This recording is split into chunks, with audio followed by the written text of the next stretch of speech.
Hello friends, आज जो हम टॉपिक समझने वाले वो है foreign currency exposure. Foreign currency exposure exposure से आप समझ रहे होंगे रिस्क। रिस्क मतलब खतरा। तो फॉरेन करेंसी में डील करने में क्या क्या खतरे हैं। तो तीन तरीके के खतरे हैं फॉरेन करेंसी में डील करने के। तीन खतरे हैं। पहला तो है आपके ट्रांजेक्शन एक्सपोजर, दूसरा है ट्रांसलेशन एक्सपोजर और तीसरा है आपका इकोनॉमिक एक्सपोजर। तो अब ये एक्सपोजर्स है क्या, मतलब क्या क्या है, मतलब ट्रांजेक्शन एक्सपोजर है क्या, सबसे कॉमन है, सबसे इंपॉर्टेंट भी जो है वो है ट्रांजेक्शन एक्सपोजर। और दूसरा इकोनॉमिक एक्सपोजर भी इंपॉर्टेंट ही है, लेकिन ये ज़्यादा इंपॉर्टेंट है। ट्रांसलेशन एक्सपोजर जो रहता है वो सिर्फ अकाउंटिंग एक्सपोजर रहता है, ये नोशनल एक्सपोजर रहता है। नोशनल मतलब ये काल्पनिक रहता है, लेकिन इससे ये भी लेकिन इंपॉर्टेंट ही है, लेकिन हमको क्वेश्चन बनाने में काम ये दोनों आएंगे। तो सबसे पहले हम लोग समझते हैं ट्रांजेक्शन एक्सपोजर। ट्रांजेक्शन एक्सपोजर जो रहता है वो रहता है डायरेक्ट एक्सपोजर। इसको ज़्यादा अच्छे से आप इससे समझ जाओगे कि अगर हम बिलिंग फॉरेन कंट्री की करेंसी में अगर कर रहे हो तो ट्रांजैक्शन एक्सपोजर हो जाएगा। अगर आपने फॉरेन करेंसी की करेंसी में अगर बिलिंग करी तो ट्रांजैक्शन एक्सपोजर हो जाएगा आपको। मतलब क्या हो गया, अगर आपने बिल बनाया है $1,00,000 का, मान लो आपने सामान बेचा है, आपने जो गुड्स बेचा है, गुड्स सोल्ड, कितने आपने बिल बनाया है $1,00,000 का, $1,00,000 का बिल बना दिया। मतलब अब आपको जो पैसा मिलेगा उसमें आपको कम या ज़्यादा रुपए में चेंजेस आ सकते हैं। हो सकता है कुछ टाइम बाद, अगर आपको एक महीने का आपने सामने वाले को टाइम दिया कि एक महीने मुझे बिल पेमेंट कर देना, तो आज अगर रेट चल रहा है $1.60 चल रहा है, हो सकता है एक महीने बाद $1 = 55 हो जाए, आपको कम रुपए मिलेगा, क्योंकि आपको तो सोल्ड किया $1,00,000 मिलेगा। $1,00,000 आप बेचोगे बैंक को 60 के रुपए में बेचोगे तो 60 लाख मिलेगा। अगर आप 55 के रेट में बेचोगे तो आपको 55 लाख मिलेगा, तो आपको यहाँ पे नुकसान हो गया 5 लाख का। तो यही होता है, ये नुकसान जो, यही जो एक्सपोजर, यही जो खतरा है, आपको नुकसान होने का जो चांसेस है, इसको बोलते हैं ट्रांजेक्शन एक्सपोजर। मतलब आपने ट्रांजेक्शन फॉरेन करेंसी की करेंसी में किया, फॉरेन कंट्री की करेंसी में किया, तो आपको ट्रांजेक्शन एक्सपोजर हो गया। तो ट्रांजेक्शन एक्सपोजर जो डायरेक्ट एक्सपोजर होता है, आपको डायरेक्ट एक्सपोजर हो रहा है कि भाई आपने बिलिंग की, आपको पता है कि आपको ये खतरा है। ये फॉर्म कौन कौन सी फॉर्में फेस करती है, तो ये वो फॉर्म फेस करती है जिनको फॉरेन करेंसी में रिसीवेबल या पेबल है। फॉरेन करेंसी अगर मिलने वाली है या फिर इनको पेमेंट करना है तो उनको खतरा हो सकता है। जैसे कि इंपोर्ट, अगर आपने इंपोर्ट किया है, माल मंगवाया है, या फिर आपने गुड्स एक्सपोर्ट किए हैं, या फिर आपने लोन लेके रखा है, तो आप अगर इंटरेस्ट पेमेंट करते हो, या फिर एक साल बाद अगर लोन का रिपेमेंट भी कर रहे हो प्रिंसिपल अमाउंट का, तो उस समय हो सकता है डॉलर का रेट कुछ और हो, फॉरेन करेंसी का रेट कुछ और हो। आपने कहीं इन्वेस्टमेंट करके रखा है और जो रिटर्न मिल रहा है, रिटर्न के वक्त आपका जो रेट है ऊपर नीचे हो सकता है, तो उससे आपको कम कम या ज़्यादा मिलेगा जो भी रिटर्न है।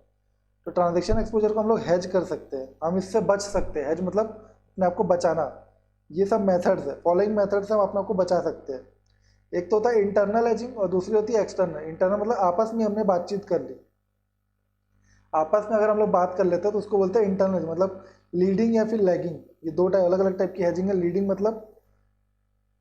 मतलब हो गया कि अगर सामने वाले ने आपको ऑप्शन दिया है, सामने मान लो आपने सामने वाले से गुड इंपोर्ट किया है, आपने गुड्स इंपोर्ट किया है और सामने वाले ने आपको ऑप्शन दिया है।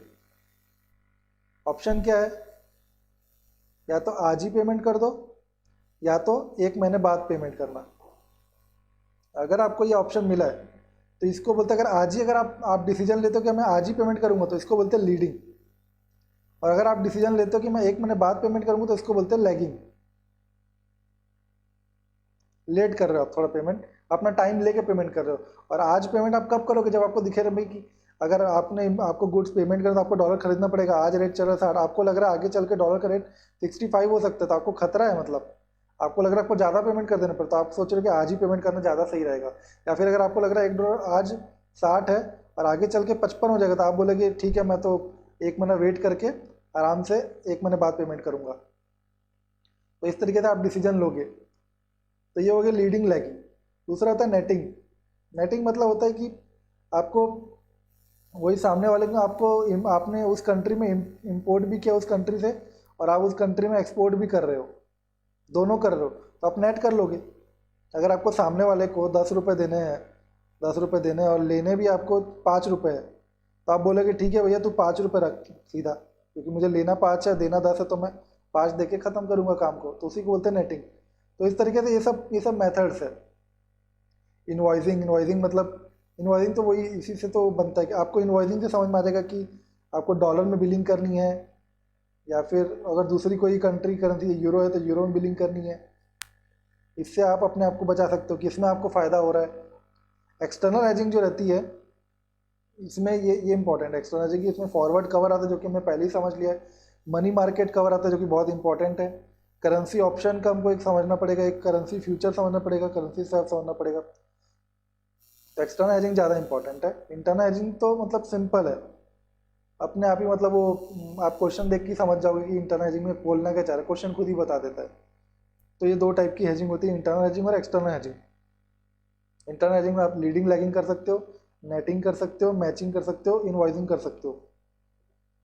एक्सटर्नल हेजिंग में आप क्या क्या कर सकते हो, फॉरवर्ड कवर आज ही कॉन्ट्रैक्ट कर लिया कि मैं इतने फिक्स प्राइस में करूंगा। मनी मार्केट कवर में आप समझोगे आगे आगे अगले कॉन्फ्रेंस समझाऊंगा आपको। करेंसी ऑप्शन भी आगे समझाऊंगा, करेंसी फ्यूचर और करेंसी स्वैप। करेंसी स्वैप कर लिया हमने। तो ये होता है ट्रांजैक्शन एक्सपोजर। और इसको बचने के लिए ट्रांजैक्शन एक्सपोजर किसको बोलते हैं, अगर हमने बिलिंग फॉरेन कंट्री की करेंसी में अगर कर दी तो हमको हो जाएगा ट्रांजैक्शन एक्सपोजर। ट्रांजैक्शन एक्सपोजर हो जाएगा। और ट्रांजैक्शन एक्सपोजर बचने के तरीके ये सब है, इंटरनल हेजिंग और एक्सटर्नल हेजिंग। अब आते हैं हम लोग इकोनॉमिक एक्सपोजर। आपको इकोनॉमिक एक्सपोजर मतलब ये भी इंपॉर्टेंट थी क्योंकि आपको लग रहा होगा कि हम लोग तो बच सकते हैं अगर हम रुपए में ही बिलिंग कर दे, अगर हम बिलिंग रुपए में ही कर दे तो हमको ट्रांजैक्शन एक्सपोजर तो नहीं होने वाला। हम ट्रांजैक्शन एक्सपोजर से अपने आप को बचा लेंगे, है ना। क्योंकि हम अगर डॉलर में करें तो हमको डॉलर के बढ़ने कम होने का रेट का डर लग रहा है, तो हम लोग रुपये में ही अगर बिलिंग कर दे तो। लेकिन इसमें भी आपको खतरा है। इसमें आपको कैसे खतरा है अभी देखिए। ये इनडायरेक्ट खतरा रहता है क्योंकि सभी लोग फेस कर सकते हैं। इसलिए जो फर्म को पेबल या रिसीवेबल नहीं है फॉरेन कंट्री की करेंसी में, उनको भी ये रिस्क है। कैसे रिस्क है, एक एग्जांपल के थ्रू समझे। जैसे कि एक इंडियन फर्म है जिसने गुड्स एक्सपोर्ट किया है, ठीक है, उसने यूएस पार्टी को गुड्स एक्सपोर्ट किया है, 60 लाख का उन्होंने बिल का अमाउंट बनाया। बिलिंग इंडियन करेंसी में कर दी हमने तो ट्रांजेक्शन एक्सपोजर से तो बच गया। इसलिए यहाँ पे उसको कोई ट्रांजेक्शन एक्सपोजर नहीं है। अभी स्पॉट रेट चल रहा है 60 रुपये। तो यूएस पार्टी को अब सामने वाले को पेमेंट करना, तो यूएस पार्टी को तो रुपए खरीदना पड़ेगा। रुपए खरीद के वो आपको पेमेंट करेगा। तो उसको अभी रुपए खरीदेगा तो अभी चल रहा है $1 को 60 रुपये, तो उसको 60 लाख रुपए, क्योंकि आपने आपने बिल बनाया 60 लाख का, तो उसको 60 लाख रुपए खरीदना है। मतलब उसको कितना खरीदना पड़ जाएगा, डॉलर कितना देना पड़ जाएगा उसको। 60 लाख रुपए खरीदना तो उसको डिवाइड बाय 60 रुपये करेंगे तो 1 लाख आ जाएगा।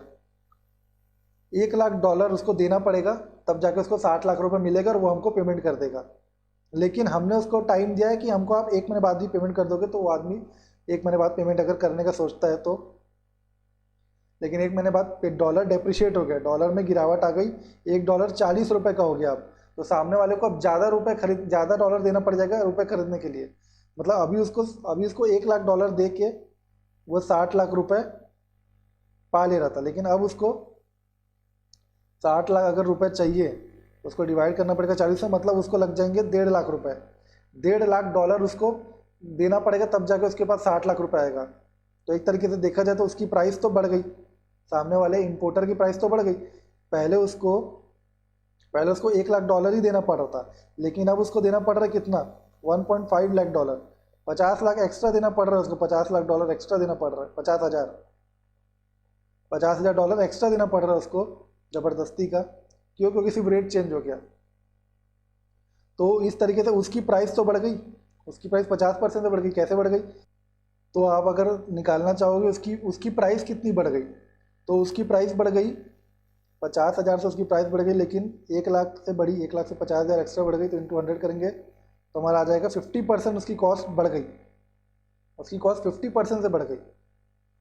और अगर प्राइस इलास्टिसिटी डिमांड की, हमने पढ़ा है इकोनॉमिक्स वगैरह में पढ़ा है कि हमने डिमांड की प्राइस इलास्टिसिटी होती है। अगर प्राइस इलास्टिसिटी 1.5 है, तो अगर प्राइस बढ़ती है तो फिर डिमांड कम हो जाएगी, और उसकी कॉस्ट बढ़ गई है 50% से, तो डिमांड अपने आप कम होने ही वाली है। तो देखा जाए तो कितनी डिमांड, 75% डिमांड कम हो जाएगी। कैसे, 50% से उसकी प्राइस बढ़ गई और इंटू 1.5 इलास्टिसिटी थी, इसका मतलब उसकी डिमांड जो है 75% से कम हो जाएगी। हमारे इंडिया से 75% कम लेगा। So Indian firm will having transaction exposure which are not having, जिनको ट्रांजेक्शन एक्सपोजर नहीं है उनको भी इकोनॉमिक एक्सपोजर तो हो ही सकता है। कि भाई अब सामने वाला बोलेगा कि भाई मैं क्यों इंडिया से खरीदूँ, इंडिया में मुझे ज़्यादा रुपये लग रहा है, मुझे डॉलर में बिलिंग, वो आदमी बिलिंग डॉलर में नहीं कर रहा है, हो सकता है बाकी कंट्री डॉलर में बिलिंग करने को रेडी हो, तो वो सामने वाला तो वही कंट्री से खरीदेगा जो डॉलर में, उसको सामने वाले को क्यों चाहिए, क्यों झंझट पाले वो, तो वो बोलेगा ठीक है भैया मैं किसी और कंट्री से जाके ले लूँगा, डिफरेंट कंट्री से मैं खरीद लूँगा माल, आपसे खरीदने की ज़रूरत नहीं है। उसको यहाँ पे प्रॉब्लम आ रही है, यहाँ पे प्राइस इंक्रीज हो गया है।